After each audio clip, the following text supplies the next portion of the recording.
राधे राधे दोस्तों, जय श्री कृष्णा। कान्हा जी की कृपा हम सब पर बनी रहे, इन्हीं शुभकामनाओं के साथ आज की वीडियो को शुरू करते हैं। दोस्तों, आप सभी का हमारे YouTube चैनल भक्ति में आस्था पर हार्दिक स्वागत है। आज की इस वीडियो में हम आपको श्री शिव पुराण की विंध्येश्वर संहिता के 7वें और 8वें अध्याय को पढ़कर सुनाएंगे। आप सबसे रिक्वेस्ट है कि वीडियो को पूरा और ध्यान से सुनिएगा। दोस्तों, चातुर्मास का समय चल रहा है और इस समय में भगवान भोलेनाथ की आराधना अत्यंत मंगलकारी होती है। चलिए वीडियो को शुरू करते हैं। शिवलिंग की स्थापना, उसके लक्षण और पूजन की विधि का वर्णन तथा शिव पद की प्राप्ति कराने वाले सत्कर्मों का विवेचन। ऋषियों ने पूछा, सूत जी, शिवलिंग की स्थापना कैसे करनी चाहिए, उसका लक्षण क्या है तथा उसकी पूजा कैसे करनी चाहिए, किस देश काल में करनी चाहिए और किस द्रव्य के द्वारा उसका निर्माण होना चाहिए। सूत जी ने कहा, मैं ऋषियों, मैं तुम लोगों के लिए इस विषय का वर्णन करता हूँ, ध्यान देकर सुनो और समझो। अनुकूल एवं शुभ समय में किसी पवित्र तीर्थ में, नदी आदि के तट पर अपनी रुचि के अनुसार ऐसी जगह शिवलिंग की स्थापना करनी चाहिए जहाँ नित्य पूजन हो सके। पार्थिव द्रव्य से, जलमय द्रव्य से अथवा तेजस पदार्थ से अपनी रुचि के अनुसार कल्पोक्त लक्षणों से युक्त शिवलिंग का निर्माण करके उसकी पूजा करने से उपासक को उस पूजन का पूरा फल प्राप्त होता है। संपूर्ण शुभ लक्षणों से युक्त शिवलिंग की यदि पूजा की जाए तो वह तत्काल पूजा का फल देने वाला होता है। यदि चल प्रतिष्ठा करनी हो तो इसके लिए छोटा सा शिवलिंग अथवा विग्रह श्रेष्ठ माना जाता है, और यदि अचल प्रतिष्ठा करनी हो तो स्थूल शिवलिंग अथवा विग्रह अच्छा माना गया है। उत्तम लक्षणों से युक्त शिवलिंग की पीठ सहित स्थापना करनी चाहिए। शिवलिंग का पीठ मंडलाकार, गोल, चौकोर, त्रिकोण अथवा खाट के पाए की भांति ऊपर नीचे मोटा और बीच में पतला होना चाहिए। ऐसा लिंग पीठ महान फल देने वाला होता है। पहले मिट्टी से, प्रस्तर आदि से अथवा लोहे आदि से शिवलिंग का निर्माण करना चाहिए। जिस द्रव्य से शिवलिंग का निर्माण हो उसी से उसका पीठ भी बनाना चाहिए। यही स्थावर अचल प्रतिष्ठा वाले शिवलिंग की विशेष बात है। चल प्रतिष्ठा वाले शिवलिंग में भी लिंग और पीठ का एक ही उपादान होना चाहिए, किंतु बाण लिंग के लिए यह नियम नहीं है। लिंग की लंबाई निर्माणकर्ता या स्थापना करने वाले यजमान के 12 अंगुल के बराबर होनी चाहिए। ऐसे ही शिवलिंग को उत्तम कहा गया है। इससे कम लंबाई हो तो फल में कमी आ जाती है, अधिक हो तो कोई दोष की बात नहीं है। चर लिंग में भी वैसा ही नियम है। उसकी लंबाई कम से कम कर्ता के 1 अंगुल के बराबर होनी चाहिए। उससे छोटा होने पर अल्प फल मिलता है, किंतु उससे अधिक होना दोष की बात नहीं है।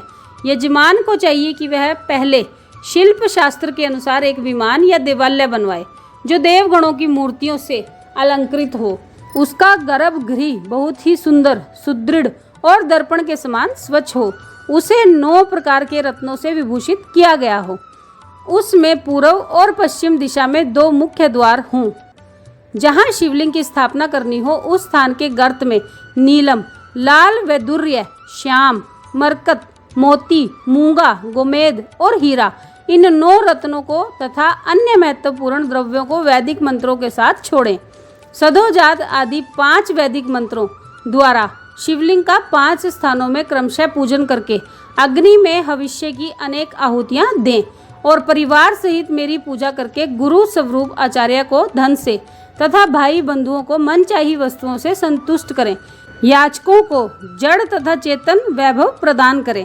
स्थावर जंगम सभी जीवों को यत्न पूर्वक संतुष्ट करके एक गड्ढे में सुवर्ण तथा 9 प्रकार के रत्न भरकर सधोजात आदि वैदिक मंत्रों का उच्चारण करके परम कल्याणकारी महादेव जी का ध्यान करें।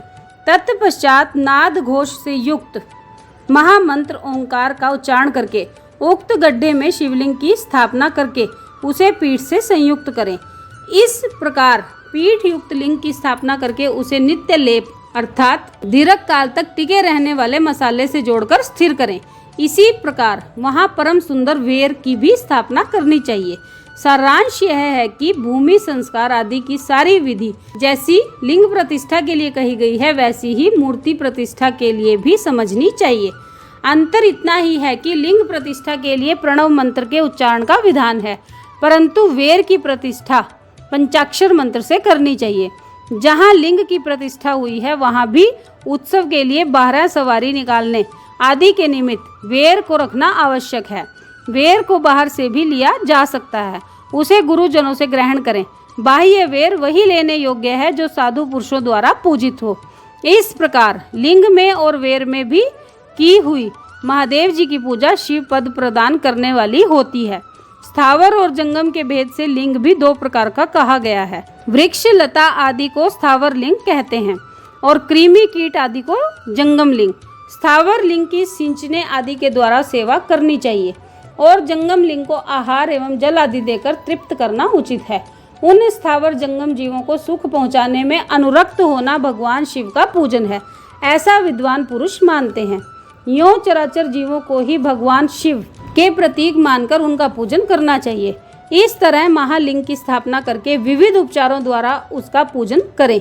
अपनी शक्ति के अनुसार नित्य पूजा करनी चाहिए तथा देवालय के पास ध्वजारोपण आदि करना चाहिए। शिवलिंग साक्षात शिव का पद प्रदान करने वाला है अथवा चर लिंग में षोडशोपचारों द्वारा यथोचित रीति से क्रमशः पूजन करें। यह पूजन भी शिव पद प्रदान करने वाला है। आवाहन, आसन, अर्घ्य, पाद पादांग आचमन, अभियंग पूर्वक स्नान, वस्त्र एवं यज्ञोपवीत, गंध, पुष्प, धूप, दीप, नैवेद्य, तांबूल, समर्पण, निरांजन, नमस्कार और विसर्जन, ये 16 उपचार हैं। अथवा अर्घ्य से लेकर नैवेद्य तक विधिवत पूजन करें। अभिषेक, नैवेद्य, नमस्कार और तर्पण, ये सब यथाशक्ति नित्य करें। इस तरह किया हुआ शिव का पूजन शिव पद की प्राप्ति कराने वाला होता है। अथवा किसी मनुष्य के द्वारा स्थापित शिवलिंग में, ऋषियों द्वारा स्थापित शिवलिंग में, देवताओं द्वारा स्थापित शिवलिंग में, अपने आप प्रकट हुए स्वयंभू लिंग में तथा अपने द्वारा नूतन स्थापित हुए शिवलिंग में भी उपचार समर्पण पूर्वक जैसे तैसे पूजन करने से या पूजन की सामग्री देने से भी मनुष्य ऊपर जो कुछ कहा गया है वह सारा फल प्राप्त कर लेता है। क्रमशः परिक्रमा और नमस्कार करने से भी शिवलिंग शिव पद की प्राप्ति कराने वाला होता है। यदि नियम पूर्वक शिवलिंग का दर्शन मात्र कर लिया जाए तो वह भी कल्याणप्रद होता है। मिट्टी, आटा, गाय के गोबर, फूल, कनेर पुष्प, फल, गुड़, मक्खन, भस्म अथवा अन्न से भी अपनी रुचि के अनुसार शिवलिंग बनाकर तदनुसार उसका पूजन करें। अथवा प्रतिदिन 10,000 प्रणव मंत्र का जप करें या दोनों संध्याओं के समय 1-1 सहस्त्र प्रणव का जप किया करें। यह क्रम भी शिवपद की प्राप्ति कराने वाला है, ऐसा जानना चाहिए। जप काल में मकारांत प्रणव का उच्चारण मन की शुद्धि करने वाला होता है। समाधि में मानसिक जप का विधान है तथा अन्य सब समय भी उपांशु जप ही करना चाहिए। नाद और बिंदु से युक्त ओंकार के उच्चारण को विद्वान पुरुष समान प्रणव कहते हैं। यदि प्रतिदिन आदर पूर्वक 10,000 पंचाक्षर मंत्र का जप किया जाए अथवा दोनों संध्याओं के समय 1-1 सहस्त्र का ही जप किया जाए तो उसे शिव पद की प्राप्ति कराने वाला समझना चाहिए। ब्राह्मणों के लिए आदि में प्रणव से युक्त पंचाक्षर मंत्र अच्छा बताया गया है। कलश से किया हुआ स्नान, मंत्र की दीक्षा, मातृकाओं का न्यास, सत्य से पवित्र अंत्यकरण वाला ब्राह्मण तथा ज्ञानी गुरु, इन सबको उत्तम माना गया है। द्विजों के लिए नमः शिवाय के उच्चारण का विधान है। द्विजेत्रों के लिए अंत में नमः पद के प्रयोग की विधि है, अर्थात वे शिवाय नमः इस मंत्र का उच्चारण करें। स्त्रियों के लिए भी कहीं कहीं विधि पूर्वक नमोअंत उच्चारण का ही विधान है, अर्थात वे भी शिवाय नमः का ही जप करें। कोई कोई ऋषि ब्राह्मण की स्त्रियों के लिए नमः पूर्वक शिवाय के जप की अनुमति देते हैं, अर्थात वे नमः शिवाय का जप कर सकती हैं। पंचाक्षर मंत्र का 5 करोड़ जप करके मनुष्य भगवान सदाशिव के समान हो जाता है। 1, 2, 3 अथवा 4 करोड़ का जप करने से क्रमशः ब्रह्मा, विष्णु, रुद्र तथा महेश्वर का पद प्राप्त हो जाता है। अथवा मंत्र में जितने अक्षर हैं उनका पृथक पृथक 1-1 लाख जप करें, अथवा समस्त अक्षरों का एक साथ ही जितने अक्षर हों उतने लाख जप करें। इस तरह के जप को शिव पद की प्राप्ति कराने वाला समझना चाहिए। यदि 1000 दिनों में प्रतिदिन 1 सहस्त्र जप के क्रम से पंचाक्षर मंत्र का 10 लाख जप पूरा कर लिया जाए और प्रतिदिन ब्राह्मण भोजन कराया जाए तो उस मंत्र से अभीष्ट कार्य की सिद्धि होने लगती है। ब्राह्मण को चाहिए कि वह प्रतिदिन प्रातःकाल 1008 बार गायत्री का जप करे। ऐसा होने पर गायत्री क्रमशः शिव का पद प्रदान करने वाली होती है। वेद मंत्रों और वैदिक सूक्तों का भी नियम पूर्वक जप करना चाहिए। वेदों का पारायण भी शिव पद की प्राप्ति कराने वाला होता है, ऐसा जानना चाहिए। अन्यान्य जो बहुत से मंत्र हैं उनका भी जितने अक्षर हों उतने लाख जप करें। इस प्रकार जो यथाशक्ति जप करता है वह क्रमशः शिव पद अर्थात मोक्ष को प्राप्त कर लेता है। अपनी रुचि के अनुसार किसी एक मंत्र को अपनाकर मृत्यु पर्यंत प्रतिदिन उसका जप करना चाहिए। या ओम इस मंत्र का प्रतिदिन 1 सहस्त्र जप करना चाहिए। ऐसा करने पर भगवान शिव की आज्ञा से संपूर्ण मनोरथों की सिद्धि होती है। जो मनुष्य भगवान शिव के लिए फुलवाड़ी या बगीचे आदि लगाता है तथा शिव के सेवा कार्य के लिए मंदिर में झाड़ने बुहारने आदि की व्यवस्था करता है, वह इस पुण्य कर्म को करके शिव पद को प्राप्त कर लेता है। भगवान शिव के जो काशी आदि क्षेत्र हैं उनमें भक्ति पूर्वक नित्य निवास करें। वह जड़ चेतन सभी को भोग और मोक्ष देने वाला होता है। अतः विद्वान पुरुष को भगवान शिव के क्षेत्र में आमरण निवास करना चाहिए। पुण्य क्षेत्र में स्थित बावड़ी, कुआं और पोखरे आदि को शिव गंगा समझना चाहिए। भगवान शिव का ऐसा ही वचन है। वहाँ स्नान दान और जप करके मनुष्य भगवान शिव को प्राप्त कर लेता है। अतः मृत्यु पर्यंत शिव के क्षेत्र का आश्रय लेकर रहना चाहिए। जो शिव के क्षेत्र में अपने किसी मृत संबंधी का दाह दशाह मासिक श्राद्ध सपिंडीकरण अथवा वार्षिक श्राद्ध करता है अथवा कभी भी शिव के क्षेत्र में अपने पितरों को पिंड देता है, वह तत्काल सब पापों से मुक्त हो जाता है और अंत में शिव पद को पाता है। अथवा शिव के क्षेत्र में 7, 5, 3 या फिर एक ही रात निवास कर लेनी चाहिए। ऐसा करने से भी क्रमशः शिव पद की प्राप्ति होती है। लोक में अपने अपने वर्ण के अनुरूप सदाचार का पालन करने से भी मनुष्य शिव पद को प्राप्त कर लेता है। वर्णानुकूल आचरण से तथा भक्ति भाव से वह अपने सत्कर्म का अतिशय फल पाता है। कामना पूर्वक किए हुए अपने कर्म के अभीष्ट फल को शीघ्र ही पा लेता है। निष्काम भाव से किया हुआ सारा कर्म साक्षात शिव पद की प्राप्ति कराने वाला होता है। दिन के 3 विभाग होते हैं, प्रातः, मध्याह्न और सायाह्न। इन तीनों में क्रमशः एक एक प्रकार के कर्म का संपादन किया जाता है। प्रातः काल को शास्त्र विहित नित्य कर्म के अनुष्ठान का समय जानना चाहिए। मध्याह्न काल सकाम कर्म के लिए उपयोगी है तथा सायकाल शांति कर्म के लिए उपयुक्त है, ऐसा जानना चाहिए।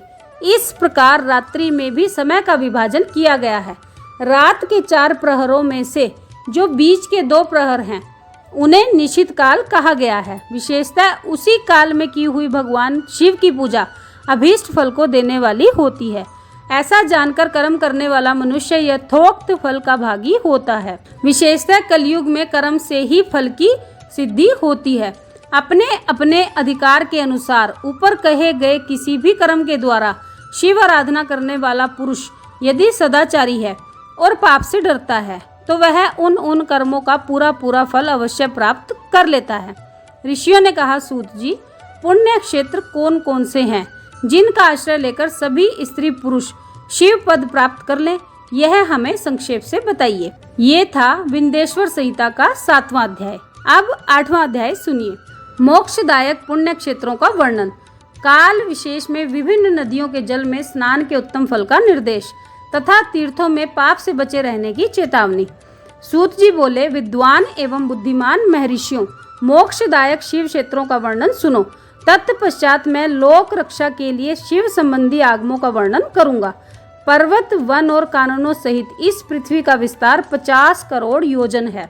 भगवान शिव की आज्ञा से पृथ्वी संपूर्ण जगत को धारण करके स्थित है। भगवान शिव ने भूतल पर विभिन्न स्थानों में वहां के निवासियों को कृपा पूर्वक मोक्ष देने के लिए शिव क्षेत्र का निर्माण किया है। कुछ क्षेत्र ऐसे हैं जिन्हें देवताओं तथा ऋषियों ने अपना वास स्थान बनाकर अनुग्रहित किया है, इसलिए उनमें तीर्थ तव प्रकट हो गया है। तथा अन्य बहुत से तीर्थ क्षेत्र ऐसे हैं जो लोगों की रक्षा के लिए स्वयं प्रादुर्भूत हुए हैं।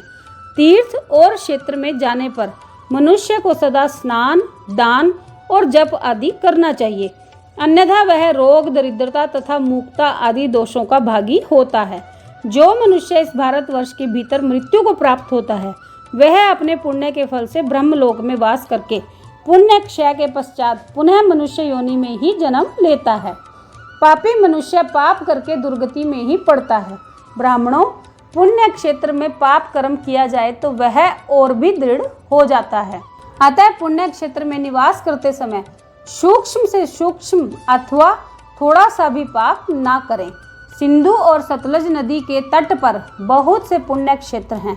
सरस्वती नदी परम पवित्र और 60 मुख वाली कही गई है, अर्थात उसकी 60 धाराएं हैं। विद्वान पुरुष सरस्वती के उन धाराओं के तट पर निवास करें और वह क्रमशः ब्रह्म पद को पा लेता है। हिमालय पर्वत से निकली हुई पुण्य सलीला गंगा 100 मुख वाली नदी है। उसके तट पर काशी, प्रयाग आदि अनेक पुण्य क्षेत्र हैं।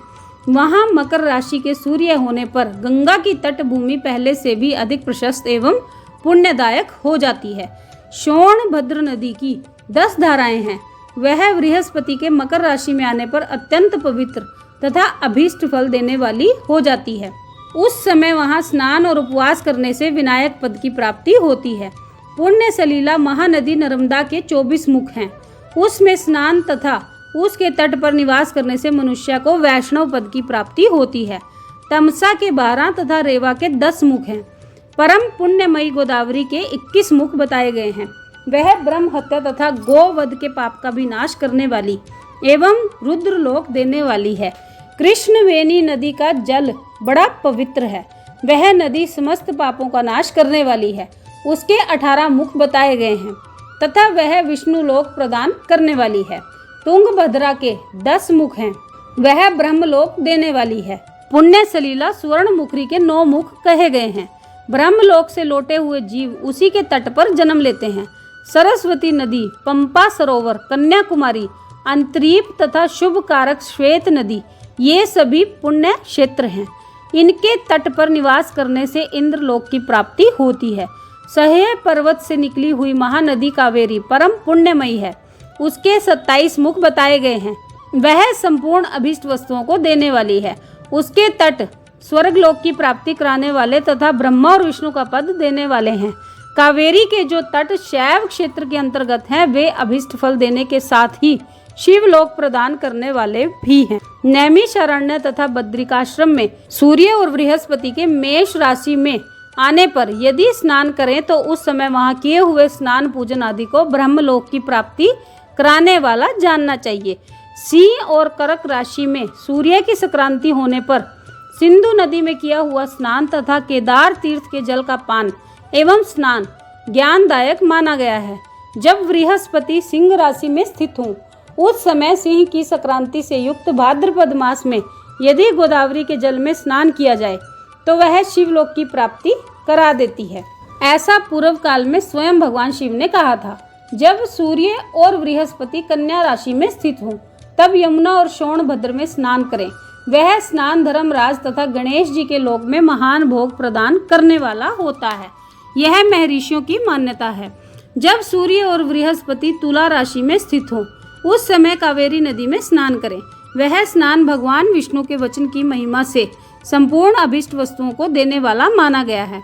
जब सूर्य और बृहस्पति वृश्चिक राशि पर आ जाएं, तब मार्गशीर्ष अगहन के महीने में नर्मदा में स्नान करने से श्री विष्णु लोक की प्राप्ति हो जाती है। सूर्य और बृहस्पति के धन राशि में स्थित होने पर सुवर्ण मुखरी नदी में किया हुआ स्नान शिवलोक प्रदान करने वाला होता है।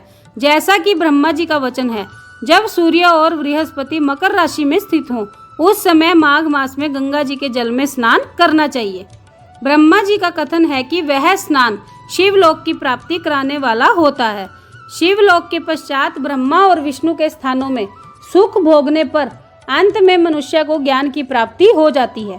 माघ मास में तथा सूर्य के कुंभ राशि में स्थित होने पर फाल्गुन मास में गंगा जी के तट पर किया हुआ श्राद्ध, पिंडदान अथवा तिलोदक दान पिता और नाना दोनों कुलों के पितरों की अनेकों पीढ़ियों का उद्धार करने वाला माना गया है। सूर्य और बृहस्पति जब मीन राशि में स्थित हों, तब कृष्णवेणी नदी में किए गए स्नान की ऋषियों ने प्रशंसा की है। उन महीनों में पूर्वोक्त तीर्थों में किया हुआ स्नान इंद्र पद की प्राप्ति कराने वाला होता है। विद्वान पुरुष गंगा तथा कावेरी नदी का आश्रय लेकर तीर्थवास करें। ऐसा करने से तत्काल किए हुए पाप का निश्चय ही नाश हो जाता है। रुद्र लोक प्रदान करने वाले बहुत से क्षेत्र हैं। ताम्रपर्णी और वेगवती ये दोनों नदियां ब्रह्मलोक की प्राप्ति रूप फल देने वाली हैं। इन दोनों के तट पर कितने ही स्वर्गदायक क्षेत्र हैं। इन दोनों के मध्य में बहुत से पुण्यप्रद क्षेत्र हैं। वहाँ निवास करने वाला विद्वान पुरुष वैसे फल का भागी होता है। सदाचार, उत्तम वृत्ति तथा सद्भावना के साथ मन में दया भाव रखते हुए विद्वान पुरुष को तीर्थ में निवास करना चाहिए, अन्यथा उसका फल नहीं मिलता। पुण्य क्षेत्र में किया हुआ थोड़ा सा पुण्य भी अनेक प्रकार से वृद्धि को प्राप्त हो जाता है तथा वहाँ किया हुआ छोटा सा पाप भी महान हो जाता है। यदि पुण्य क्षेत्र में रहकर ही जीवन बिताने का निश्चय हो तो उस पुण्य संकल्प से उसका पहले का सारा पाप तत्काल नष्ट हो जाएगा, क्योंकि पुण्य को ऐश्वर्यदायक कहा गया है। ब्राह्मणों, तीर्थवास जनित पुण्य कायिक, वाचिक और मानसिक सारे पापों का नाश कर देता है। तीर्थ में किया हुआ मानसिक पाप वज्रलेप हो जाता है, वह कई कल्पों तक पीछा नहीं छोड़ता है। वैसा पाप केवल ध्यान से ही नष्ट होता है, अन्यथा नहीं। वाचिक पाप जब से तथा कायिक पाप शरीर को सुखाने जैसे कठोर तप से नष्ट होता है। अतः सुख चाहने वाले पुरुष को देवताओं की पूजा करते और ब्राह्मणों को दान देते हुए पाप से बचकर ही तीर्थ में निवास करना चाहिए। ये था 8वां अध्याय। तो दोस्तों, ये था शिव पुराण की विंध्येश्वर संहिता का 7वां और 8वां अध्याय जो हमने आपको पढ़कर सुनाया। आप सबने वीडियो को ध्यान से सुना, इसके लिए आपका धन्यवाद। आज की वीडियो में बस इतना ही। कल फिर मिलते हैं एक और नई वीडियो के साथ। तब तक स्वस्थ रहिए, मस्त रहिए, अपना और अपनों का ख्याल रखते रहिए। बाबा भोलेनाथ के श्री चरणों से जुड़े रहिए।